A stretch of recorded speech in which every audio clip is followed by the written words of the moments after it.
2025 সালের 15ই জুনে আমরা জয়েন করি।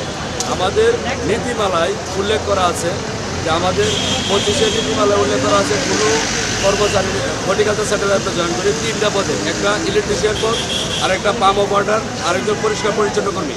আমরা 281 জন লোক। আমাদের 15 দিন কর্ম অবস্থানে আমাদেরকে বলা হয়েছে যে আপনাদেরকে চাকরি স্থগিত করা হলো, কিছুদিন পরে আপনাদেরকে বলা হবে। এই কালীন যাবৎ 8 মাস আমরা বেতন ছাড়া এই পর্যন্ত এভাবে আমরা চলতেছি। আমাদের প্রত্যেকটা পরিবারের এই 281 জনের পরিবার না খাওয়া, এই যে একটা ঈদ গেছে, একটা মানুষের পরিবার থেকে কোনো একটা সুতা কিনতে পারে নাই, কেউ ঈদ করতে পারে নাই সুন্দরভাবে ভালোভাবে, এই পর্যন্ত আমরা কারণ দিচ্ছি। এবং কি আমাদের এই নীতিমালায় 25-এর নীতিমালায় আমাদেরকে বলা আছে যে কোনো কর্মচারীর চাকরি ছোট করা যাবে না, বিনা অপরাধে নোটিশ করা হবে। কিন্তু এই পর্যন্ত আমাদের কোনো কর্মচারীর কোনো নোটিশও দেওয়া হয় নাই, আর মানে চাকরি থেকে আমাদেরকে এখনও কোনো বহাল বলা হয় নাই। আমাদের খামার বাড়ি ধরতেছি, খামার বাড়িতে আসলে বললে এই হচ্ছে, হয়ে যাবে, হয়েছে, ঠিক আছে, মানে এই অর্থ মন্ত্রণালয়ে যেতেছে, এই সত্যি বাইরে যেতেছে, ঠিক আছে, এরকম একটা অবস্থানে আমাদের কাছে।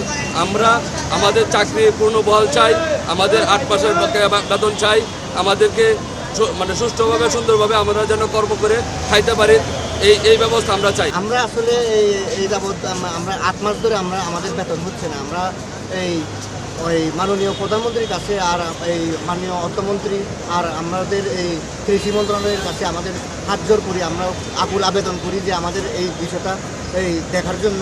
আমরা অনেক কষ্ট করে আমরা চলাফেরা করতেছি, আমাদের ফ্যামিলি আছে, আমাদের 281 জনের পরিবার এখানে অনেক কষ্টে আমরা জীবনযাপন করতেছি। কৃষি সম্প্রসারণ মহাপরিচালক বরাবর আমরা স্মারকলিপি জমা দিয়েছি, ইতিমধ্যে আমরা মানববন্ধনও করেছি বিগত দিনে, কিন্তু আমরা কোনো সুরাহা পাই নাই। আমাদেরকে মানে সান্ত্বনার বাণী বরাবর এই 8 মাস যাবত দিতেই আছে।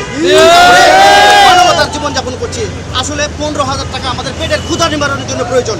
আমাদের এটাতে বাড়ি গাড়ি কোনো কিছুই আমাদের হবে না। এইখানে আমাদের যে অমানবিকতা, যে আমাদের মানে নৈরাজ্য সৃষ্টি করেছে এই খামার বাড়ি অবৈধ নোটিশে, আমাদের অবহিতকরণ একটা নোটিশ দিয়ে আমাদেরকে বের করা হয়েছে। হর্টিকালচার সেন্টারে আউটসোর্সিং কর্মচারীদের যেভাবে নির্যাতন করা হয়, নিপীড়ন করা হয়, মনে হয় যে একটা কাজের গোয়াকে সেভাবে মানে করা হয় না। আমরা এটা মানি না, মানব না, আমরা ধিক্কার জানাই। এবং কৃষি সম্প্রসারণ অধিদপ্তরের আজকের এই কর্মসূচি সকল আউটসোর্সিং কর্মচারীদের পক্ষে একটা ভালো কিছু সুফল বয়ে আনুক। মহাপরিচালক বরাবর এবং মাননীয় প্রধানমন্ত্রী এবং অর্থ মন্ত্রণালয়ের কাছে আমি দৃষ্টি আকর্ষণ করছি, আমাদের এই সবার দাবিগুলো, আমাদের প্রাণের দাবিগুলো আপনারা মেনে নিন, আমাদের এই অধিকারগুলো আমরা ফিরিয়ে দিন।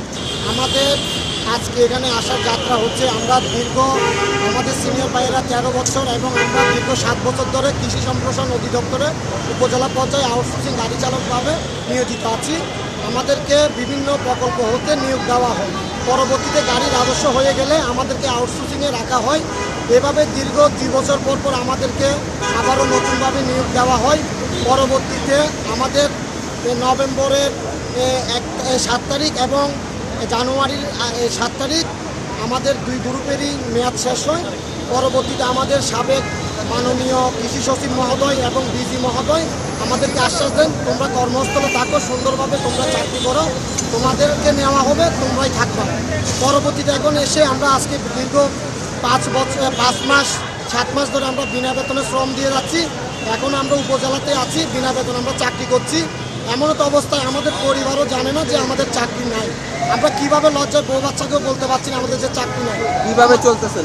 আমরা খুবই কষ্টের সাথে জীবনযাপন করছি।